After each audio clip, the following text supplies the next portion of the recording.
Hello friends, welcome to our YouTube channel तैयारी exam की। आज की इस वीडियो में हम लोग हिंदी व्याकरण से संज्ञा, सर्वनाम, विशेषण, क्रिया सभी को एक वीडियो में हम लोग देखने वाले हैं। ठीक है, तो आप लोग हमारे चैनल पर हैं तो चैनल को सब्सक्राइब करके बेल आइकन को प्रेस कर दीजिएगा ताकि हमारे और भी वीडियो के अपडेट सबसे पहले आप तक पहुंचे। अगर आप लोग मैट्रिक व इंटर के स्टूडेंट्स हैं तो क्लास 10th 11th और 12th सभी का टेलीग्राम चैनल बना हुआ है। टेलीग्राम पे जाके सर्च करेंगे तैयारी एग्जाम की, जो आपका क्लास होगा 10th होगा 11th होगा 12th होगा, ज्वाइन कर लीजिएगा। वहाँ पे आपको इसका पीडीएफ नोट शेयर कर दिया जाएगा। ठीक है, आने वाली वीडियो में हम इसका ऑब्जेक्टिव क्वेश्चन एंड आंसर देखेंगे। ठीक है, तो वीडियो स्टार्ट करते हैं। तो वीडियो स्टार्ट करने से पहले आप लोग वीडियो को लाइक कर दीजिएगा, बाद में आप लोग लाइक करना भूल जाते हैं। ठीक है, अब देखिए यहाँ पे हम लोग आ चुके हैं व्याकरण रचना और साहित्य, रूप तथा हिंदी साहित्य का इतिहास। तो सबसे पहले हम लोग संज्ञा के बारे में कुछ इन्फॉर्मेशन प्राप्त करेंगे। देखिए परिभाषा। तो संज्ञा किसे कहते हैं आप लोग बचपन में पढ़े होंगे। ठीक है, लेकिन अभी भी बहुत ही महत्वपूर्ण है क्योंकि हिंदी आपका 100 नंबर का होता है। ठीक है, तो अगर आप लोग इसे नहीं पढ़ते हैं व्याकरण को तो आपको बहुत ही कम चांस है कि 100 में 95+ नंबर लाने की। ठीक है, तो अगर 95+ नंबर लाना है तो आपको व्याकरण पे भी ध्यान थोड़ा सा देना होगा। ठीक है, यहाँ पे देखिए परिभाषा है, किसी व्यक्ति, वस्तु, स्थान या भाव के नाम का बोध कराने वाले शब्द को संज्ञा कहते हैं। जैसे में हो जाएगा यहाँ पे राम, मोहन, सरिता, पटना, दिल्ली, हिमालय, गाय, फूल, चावल, वृक्ष, कलम, किताब, प्रेम, घृणा इत्यादि। ठीक है, अब हम बात करते हैं कि संज्ञा के कितने भेद होते हैं।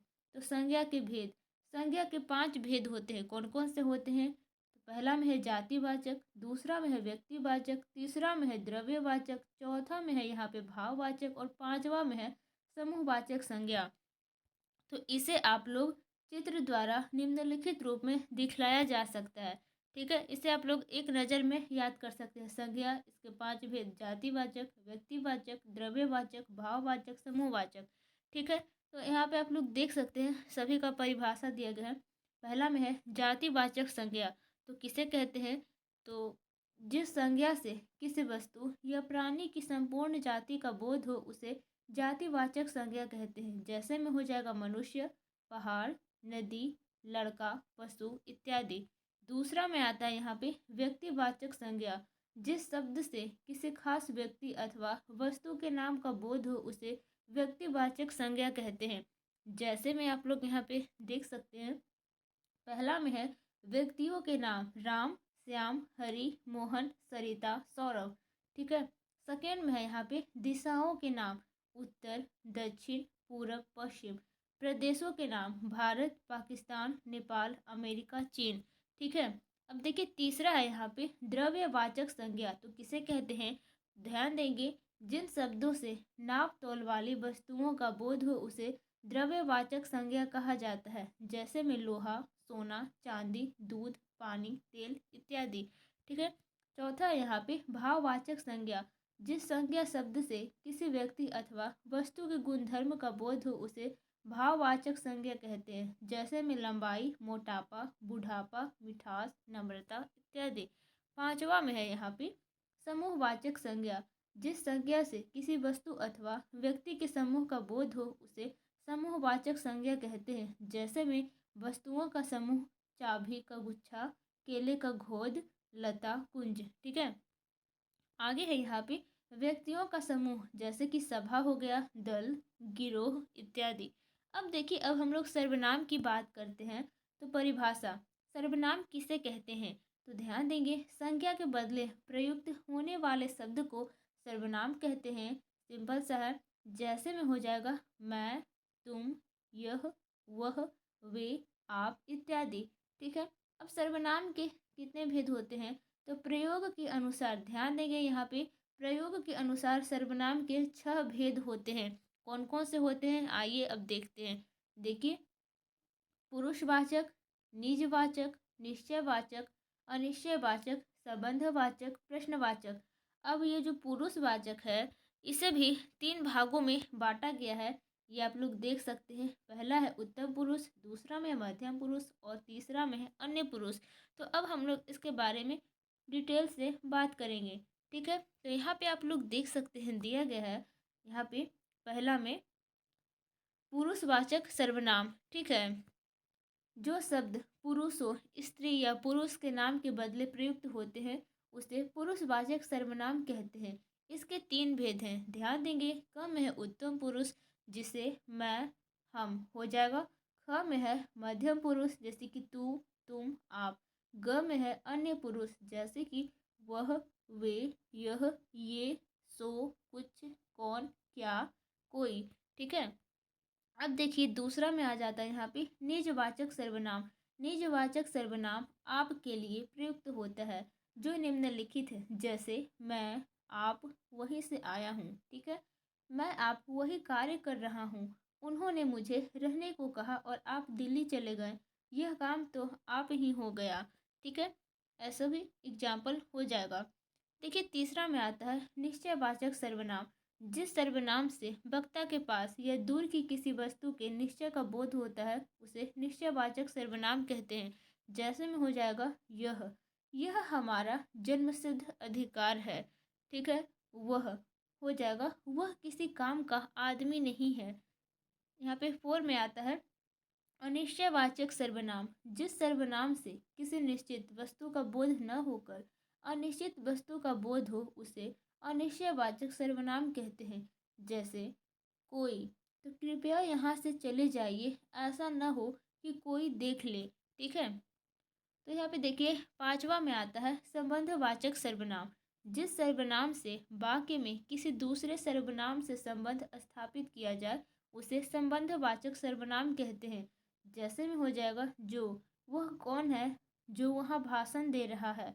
सो का हो जाएगा वह जितना कर रहा है सो थोड़ा नहीं है। ठीक है, अब देखिए यहाँ पे 6 नंबर में आता है प्रश्नवाचक सर्वनाम, जो कि बहुत ही इम्पोर्टेंट है, इजी भी है। प्रश्न करने के लिए जिन सर्वनामों का प्रयोग होता है उन्हें प्रश्नवाचक सर्वनाम कहते हैं। जैसे में कौन, कौन आ रहा है, क्या, तुम क्या पढ़ रहे हो। ठीक है, तो आप लोग व्याकरण पढ़ रहे हो ना। यहाँ पे देखिए विशेषण है, तो विशेषण किसे कहते हैं, तो इसका हम लोग परिभाषा देख रहे हैं। जो शब्द संज्ञा अथवा सर्वनाम की विशेषता बताए उसे विशेषण कहते हैं।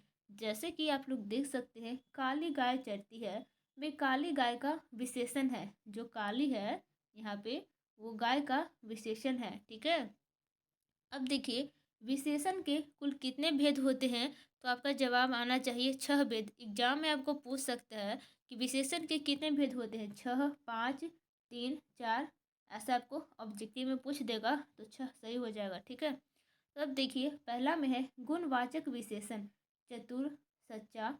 दूसरा में हो जाएगा संख्यावाचक विशेषण, चौगुना, सैकड़ों। यहाँ पे एग्जाम्पल है, उदाहरण। तीसरा में है परिणामवाचक विशेषण, यहाँ पे एग्जाम्पल के तौर पर 2 सेर घी, 3 मीटर कपड़ा। चौथा में है यहाँ पे सार्वनामिक विशेषण, एग्जाम्पल में हो जाएगा कैसा, ऐसा, जैसा। पांचवा में है तुलना बोधक विशेषण, जैसे कि सुंदरता, अधिकतर। छठा में है यहाँ पे संबंधवाचक विशेषण, जैसे कि जंगी, जहाज, भारतीय। ठीक है, अब देखिए यहाँ पे क्रिया की बात हम लोग करते हैं। तो परिभाषा, जिस शब्द से किसी काम का होना या करना जाना जाए उसे क्रिया कहते हैं। ठीक है, तो देखिए अब हम लोग इसके बारे में कुछ और डिटेल से बात करेंगे। यहाँ पे आप लोग देख सकते हैं जैसे राम खाता है, सरिता खेलती है। इन वाक्यों में राम खाने का कार्य कर रहा है और सरिता खेलने का काम कर रही है, अतः खाना और खेलना पद क्रिया है। ठीक है, अब देखिए यहाँ पे धातु, क्रिया के मूल अंश को धातु कहते हैं। जैसे पढ़ना, पहला में मूल धातु और दूसरा में यौगिक धातु। तो मूल धातु किसे कहते हैं, तो यह स्वतंत्र होती है, यह किसी दूसरे शब्द पर आश्रित नहीं होती है। जैसे खा, देख, पी, गा, जा इत्यादि।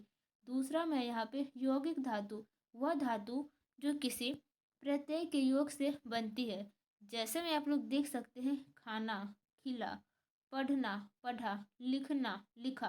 तो ये हमेशा छोटा ही रहेगा। ठीक है, और जिस तरह से इस तरह से किया हुआ यानी कि ये इसे बड़ा है, इससे ज़्यादा महत्व इसको दिया गया है। ठीक है, यानी कि खिला से ज़्यादा महत्व खाना को दिया गया, पढ़ा से ज़्यादा महत्व पढ़ना को, लिखा से ज़्यादा महत्व लिखना को। ओके। अब आगे हम लोग देखते हैं रचना की दृष्टि से क्रिया के भेद। तो रचना की दृष्टि से क्रिया के दो भेद है। एग्जाम में पूछ सकता है आपको प्रश्न ऑब्जेक्टिव में कि रचना की दृष्टि से क्रिया के कितने भेद होते हैं, 2, 4, 5, 1। ठीक है, तो आपको दो सही करना है। ठीक है, तो पहला में है सकर्मक और दूसरा में है अकर्मक। तो पहला में आता है सकर्मक क्रिया। तो सकर्मक क्रिया किसे कहते हैं? तो सकर्मक क्रिया उसे कहते हैं जिसमें क्रिया का फल कर्म पर पड़ता है। जैसे राम आम खाता है। देखिए इस वाक्य में राम कर्ता और खाने के साथ उसका कर्तु रूप से संबंध है। जब हम प्रश्न करते हैं कि राम क्या खाता है, तो उत्तर मिलता है आम। ठीक है, सही बात है। इसलिए खाने का सीधा संबंध आम से है, अतः आम कर्म कारक है। ध्यान देंगे आप लोग, यहाँ राम के खाने का फल आम पर पड़ता है जो कर्म है, इसलिए वाक्य में खाना क्रिया सकर्मक है। ठीक है, अब आगे हम लोग देखते हैं अकर्मक क्रिया किसे कहते हैं। तो डेफिनेशन में परिभाषा है, जिस क्रियाओं के व्यापार और फल दोनों कर्ता में ही पाए जाते हैं उन्हें अकर्मक क्रिया कहते हैं। जैसे सुधा सोती है। इस वाक्य में सोना क्रिया अकर्मक है। सुधा करता है जो सोने की क्रिया संपन्न कर रही है, इसलिए सोने के व्यापार का फल भी उसी पर पड़ता है, अतः सोना क्रिया अकर्मक है। ठीक है, तो आई होप आपको ये वीडियो अच्छा लगा होगा। तो आज के इस वीडियो में इतना ही। तो आज हम लोग कुल 4 टॉपिक को देख लिए। पहला में संज्ञा, और दूसरा में सर्वनाम, और तीसरा में विशेषण, और यहाँ पे चौथा नंबर में क्रिया को ख़त्म कर लिए। ठीक है, तो आगे की वीडियो में हम लोग अव्यय, कारक और क्रिया विशेषण और यहाँ पे मुहावरे, अर्थ और बाकी प्रयोग देखेंगे। ठीक है, तो वीडियो को यहीं पे एंड करते हैं। अच्छा लगा होगा तो लाइक कर दीजिएगा, अपने दोस्तों के पास शेयर कर दीजिएगा। आप लोग चैनल पे हैं तो चैनल को जरूर सब्सक्राइब कर दीजिएगा। अगर आपको इसका पीडीएफ नोट्स चाहिए, आप लोग क्लास 10th में हो, 11th में हो, 12th में हो, तो टेलीग्राम चैनल तैयारी एग्जाम की अपना क्लास सर्च करके ज्वाइन कर लीजिएगा। ठीक है, यानी कि 10th, 11th, 12th। ठीक है, तो सभी का लिंक डिस्क्रिप्शन बॉक्स में टेलीग्राम में का दे दिया गया है, वहाँ से आप लोग ज्वाइन कर लेंगे। ठीक है, तो मिलते हैं नेक्स्ट वीडियो में। आगे की वीडियो में हम लोग इस चारों का ऑब्जेक्टिव देखने वाले हैं। ठीक है, तो okay, thank you so much.